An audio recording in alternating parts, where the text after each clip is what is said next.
new challenge, kind of, that maybe you didn't even think about going into your project. So we chopped one side. We got the chop done on the rear quarter panel, if you want to call that a chop. We sectioned it, whatever you want to call it. And now we need to move to the driver's side. So being this quarter panel is sectioned, chopped, whatever you want to call it. It's not all the way done, but as I mentioned in the previous video, we kind of want to go ahead and move to the other side so that we basically can go ahead and start laying out our width. Now, I do have verbally an agreement on a rear end that I'm trying to get my hands on if it comes through. So once I get that rear end, then we'll be able to set that, and we will kind of be able to start figuring out our wheel offset depending on where our fenders fall at and depending on if we want to also extend the fenders. So I might extend these fenders out. So we need to go ahead and get the other side where we at least have a fender bolted on in the same condition as this side, and then we can move forward with, you know, our overall wheelbase if we want to stretch it and all that kind of stuff. So a lot of people don't think about it. When you do this one, you're figuring it out. So we kind of free range it and we just kind of rock and roll and figure it out. But now the other side's actually harder than this side. Yeah, you know going into that side what you did on this side. You know going into this side what needs to be done. But if you mess up a cut, if you mess up any cut, that's going to change the body lines of the car. This is not a flat panel such as all of this right here, okay, where this, you know, you could put this line here, here, here, and it don't matter. It's not going to change that. It's a flat panel. You can put this one at any height, and it's not going to change that. It's a flat panel. But on these quarters, if we mess this cut up, that's going to change our height. So how high this little tiny line is, body line is, from this body line is a huge deal, okay?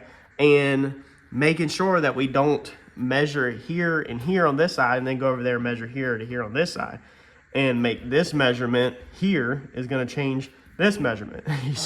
So we have to make sure that we literally have this thing at the same height, and that we're dead on the money. This one has to be precise. So this is a lot harder if you haven't thought about that. Now, where this is chopped at here doesn't matter in this panel at all. What matters is from about here all the way down, making sure this curve stays the same. So let's get to it. We'll get that side laid out. We'll try to map everything out the best we can first off. And I've got one reference point, I think right here. It was 21 inches. I think it was off that body line to my cut. I got to confirm that. I think it's going to be that cut. And then I got 3 1/4 that I came in, wrote down. So I think that's going to be off that edge in. So let me check that, because this cut is extremely important too, that it's cut in the same place of the body pretty much. That way they're easily symmetrical, or they're easier to duplicate when we get to the other side. So let's get at it.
Man, even with the AC 768 in here, man, you still will break a sweat. So sometimes your other side doesn't come out exactly like the first side did. In this situation for me, it's because of rust. So that the passenger side over there was more rusted. So when we got down to the floor structure, we didn't have to cut as much because a lot of it just fell apart. But this side over here, the meat is pretty intact at the bottom, so I had to do a lot more cutting. All we kind of care about is that the outside of the body basically stays the same. So we want the body lines, everything on the outside of the body to match. And then whenever we get to finally move into the inside, then from there we will symmetrically make left to right match. And the whole goal for moving to the inside is get all the floor structure out, get this thing up pretty high on blocks where I can physically sit in a chair just like I'm doing now, and I can physically work inside the car with a wide open floor just like it is, and not have to worry about it. And then we can shape the walls all the way down, and then we'll be able to retie that into, you know, the frame and stuff like that whenever we get there. But this piece over here come off way different, because if you watched my other video, the inner structure did not come out with it. So I think I'm just missing like one spot weld. I must have cut through that spot weld on the other side because it didn't come out with all this inner structure attached to it. So got to break this inner structure off, and then we have our outside piece. Clean it up, clean all the paint off of it, clean all the paint off the body, and then we can start the process of fitting this one in just like we did the other side. All right, getting this piece to match on this side, the same as that side, is easier said than done. You know your measurement, but the problem is you got to creep up over it. And remember how we do these, everything's overlapped. So when we hold this up here, this piece of metal is way overlapped past the body line. Now you slowly trim that down, but how about if you trim too much or you're off front back? So I'm trying to figure out how that I can get the foundation cut basically on this one. That way I kind of know where to go on the car itself. So what I've done, I don't know if this will work, we'll try it, is I have built a template. I've put tape on this. This goes off of the edge of the fender to where my cut's at. This traces my exact cut. Now this is going to be mirrored, it's going to be backwards, so the sticky side is not going to be down. Now when we flip it to the other side, the sticky side is going to be up. It's also going to be curved the other way, so I don't know if the tape will bend like that, but we will see here in a second. Let's get this off and see if we can transfer it over. Let's see what we get. Let me put the phone down so I don't mess this template up. All right, so I've come right here and I put my template back on because I actually forgot to, and then made a reference mark. I made a reference mark here that would be off the door jamb, so I can make that on the body of the car, I guess. And then the most important one is I come off of my cut here, which I know the lower cuts are the same, come up 17 3/4 to right there. So now what I'm gonna do on this one, or I did, is same thing. I'm gonna come up this cut right here in this curve, and there's my 17 3/4, there's my 17 3/4. So we're gonna line the tape up like that, and we're gonna sit magnets on it, and then that should lay out. We should be able to transfer our top line, rough cut this in, put it on the car, and then our height should be the same. I really don't know no other way to do this to make it decent.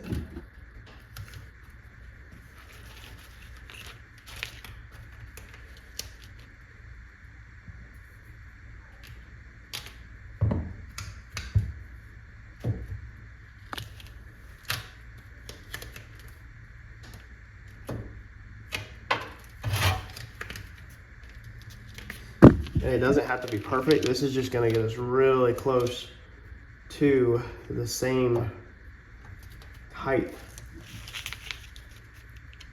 All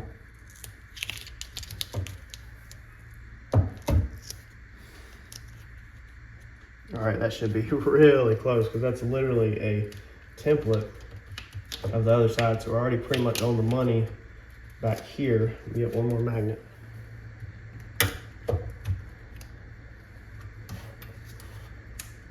All right, so now just trace it over. Where'd my Sharpie go?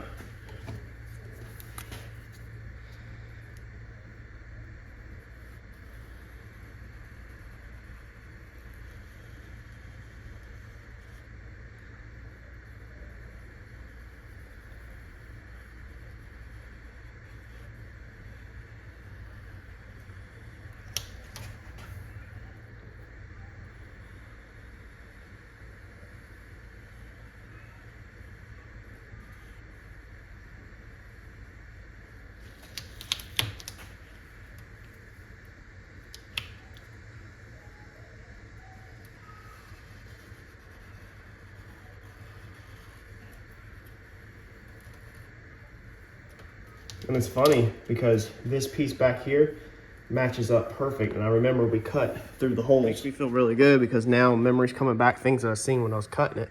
And we cut through the holes. That's how we did this. The holes on the body showed in the previous video. We went straight through the holes, and on this one, we literally, I remember basically the same cut. So we scooted this piece up, but we just took a little bit off at a time to get it right, and that makes sense that we didn't take nothing off back here. The holes are still right there. I bet we've all grinded out, but I wonder if we could see the holes in this piece. So where it come up, I think that's actually going to be one right there. I think that's how it's kind of, I was building it up. Yeah, I've already got too many welds. If I didn't have tacks on it, I could see what's going on, but I feel like that is definitely it. I mean, it matches, literally that curve matches to a T, which would have been the same thing I did. So now I'm gonna go through here, take these magnets off, and we will cut this black line out to right there, and then we'll come across, and that should give us our height just about. Actually, I'll probably come up right here. I don't want to get, let's see here. Yeah, we should be okay. Just, you don't want to cut too much off this because this is not how you normally do it. Normally you overlap the metal and then you cut through them so they're the same. So we don't want to accidentally make the mistake in taking too much off this side. If we cut the body different on this side, I've kind of put these arches in this side so it can come up and clear it. But I think we'll be fine. But for right now, let's see here. That's my point. So I don't know if you can see through the tape. See that black line right here through the tape? That was my point on the other side that I started my 45 cut.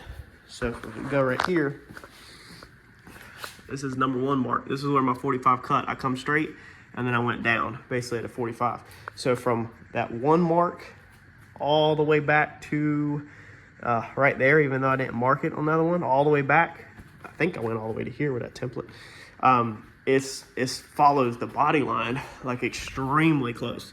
Like it is very close to the body line. So we should have it. So if we just go to this 45 right here, and then let's go forward like that for right now. So let's bring this cut down, and then we'll go off. We'll keep our 45 reference point, and dude, we should have it.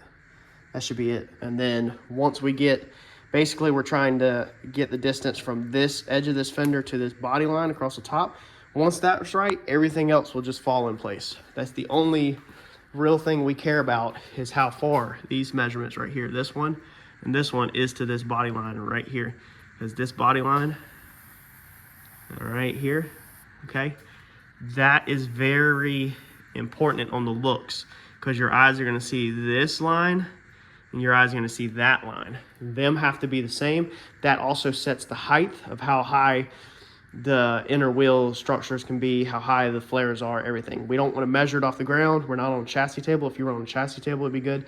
I do have the crossbars. If you go back to the very first video, or one of the first ones, we put these bars in exact spots, very precise spots, so that I can use them for measurements.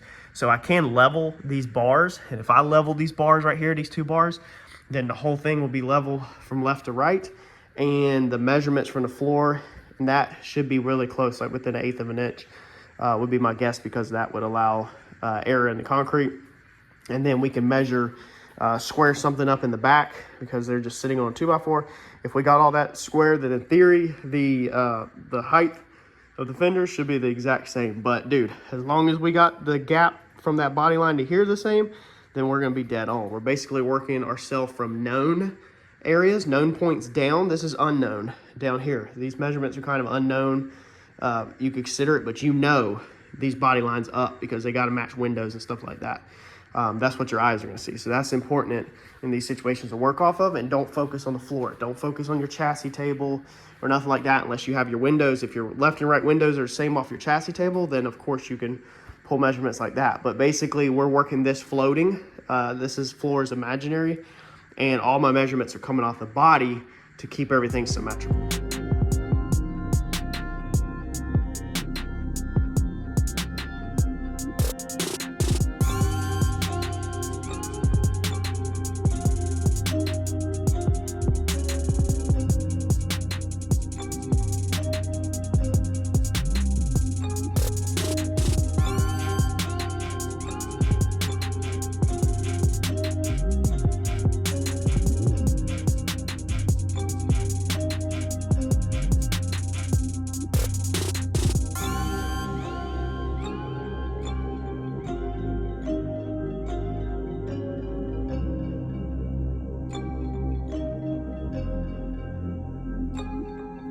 so we got it. Again, I just want to go over everything. So if you're doing this project, there's a couple things that we don't want to change and we didn't change on this side. So we don't want to change this overall length of the top of this radius, meaning I know that when we put these back together, we did not cut anything out of this first section at all. I think this overlapped and we did make a cut through it, but the face of this curve right here, we didn't make a cut through it, because if you made a cut through it, it means your metal is overlapping, and now you're changing the length, meaning your bolt holes are not going to line back up with your fender. Mine line up perfect because I didn't change that length at all. It's still same. Next thing is my references. Now, fortunately, when I did my template with my tape, I showed you that I marked my reference points. Okay, and so I transferred my reference point. So I know that this reference point is right here, okay, on this one. And there's the body line. Now I took the Sharpie a second ago and we drew that body line. That is 2 inches. From the edge of that to that, that's 2 inches, okay? That's gonna set our height.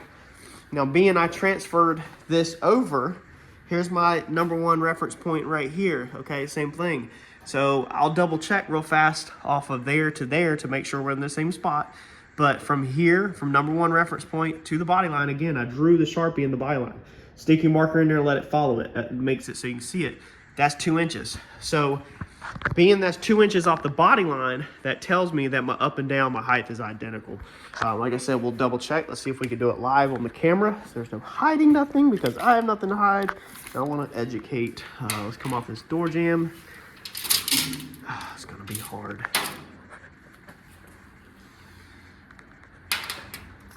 Let's see here. Let's go right there. And then pinch it. Come over here. So we are at, that is basically 30 7/8. No, hold on. No, my point's right here. I was looking up there. So my point's over here. So that's going to be 28 7/8. That's 28 7/8 to that reference point on the fender right there off the body line of the door. So let's do the same thing. This side's gonna be harder. Let me put you on the tripod. Coming from in our door jamb right here. Let's see here. That is 28 1/2. Okay, let's go double check one more time. 28 7/8 on that side. This side's 28 1/2 on the reference. So let's make a couple marks. It's hard to do. And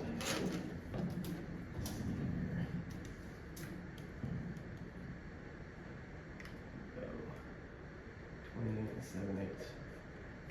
That's the body line. Let's do that. Let's go on top of the body line. That is 28 7/8 to this side right here. So that's 28 7/8. 28 7/8. Let's double check our other side. All right, so at 28 7/8, the other side, I've got the same thing, that reference right there. It is 2 inches. From there to the body line is 2 inches on the other side. From there to the body line, 2 inches. That's coming off of this. It's not using this, but now I can see that these are pretty much the same. So that's how different they are off my lines. But that's, I mean, that's close to straight. But either way, that's 2 inches off the curve to the body line. So our curve coming from on the body, we're measuring on the body now, not on this wheel arch, even though they're really close. Let's see how close they are. So there's the one that I had for reference, and there's the one I measured out. They're really close.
right, so this passenger side was a little bit harder, and I'll show you why. You're basically, your brain is in a different zone. So it's weird because when you're doing the driver's side, when you're doing the passenger side, your brain is into clearing the tire, making everything fit, making everything look good. You don't really care about measurements or how anything flows because you have nothing to go against. Nothing, there's no standard per se, okay? So it's just really whatever goes. But on the passenger side, you're trying to match it. No, it still turned out really good. This one's actually stuck. So sometimes you'll get a situation where it will go in, and when you weld it up, it pulls the gap together, and then it's so tight it's stuck. I'm gonna have to try to get it out with a pry bar without bending the metal. You could also, sometimes I have good luck on welding on both sides of them, hitting some welds on this side, it'll expand the metal. Warp it basically, but you're not warping it, you're just putting some heat to it, and it'll get it open enough where it can get it out. Or sometimes when it cools, it'll come out. So sometimes you can put a couple more tacks and roll with it, but we're gonna leave that for another day. We're not gonna mess down here because I still need to just make sure this shape is right. So that's basically where I'm at. It got a little dicey in here. I need to dolly this right here. I can see it in the reflection, the high. But dude, I mean, it's in. Like it's in 100%. I do like on this one though, that it seems like I have more of my factory shape here, okay, how it rolls in. Then over here, I kind of split it. Well, no, dude, actually, let's do the finger test. Two fat fingers. It's not bad. I did go up. I curved up tighter into this curve and then went back down to keep the shape off of the sectioning piece, whereas this one I did drop a little bit more down. But once this is all hammered and dollied out and welded up, this thing will look perfect, symmetrical left to right. So not bad. We got a disaster again. Dude, the cleaning stuff is just non-stop with me out here, it seems like. This panel is going to suck when we get down into here. We're probably going to leave it alone once we get here. As you can see, this is all fiberglass. So there's rot. Like I said, from about this tail light tail light line down, there's rot, and that sucks because I really would have loved to have that factory shape. It just been replacing flats like on the other side, but it's going to take a little bit of work over here in this corner. But that will happen when the body comes up and I'm not working on the ground. But I think that's going to be it for Sunday night. We finally got both sides sectioned. I need to check. I didn't even check. I'm brave. I'm about to do this live on camera. Let's see here. Let's check from my lip. So we're going to go right there to my lip. It's probably not even hooked right. So it's about 15 inches right there inside the door jamb. I'm just curious of how close I am. I should have checked it before I showed y'all. That way I don't look like a fool. Oh, I can't get to it. The clamp. There we go. Right there. 15 inches. Wow. Oh man, dude, that's pretty good, but it pays off. It pays off. When you're doing this stuff, don't focus on so much stuff. Focus on one reference point that you can't get wrong. Everything else will fall in place. So I didn't change the shape of that. So as long as I got my height right here and my gap right here, which it starts off of here, so as long as that gap was right, and this height is right, it's gonna set everything else. Everything else is just gonna fall into place. We'll get this paint grinded out eventually. That way this whole area right here is clean. I did do different on this side. I took this piece outside and 100% stripped all the paint off of it, including up inside here, because I know I'm gonna have to come in here and weld, whereas this side, not so much. I was in a hurry. I didn't clean it up. I'm gonna have to literally put this thing on dollies and move all the vehicles, a whole house away, and grind all this stuff off one day and just dust out the neighborhood. It's gonna suck, but that's what it's gonna have to come down to. I'm stoked, man. Y'all let me know in the comments, what do you think about the progress of where this thing's at? And dude, I'm gonna catch y'all in the next video. Thanks, y'all.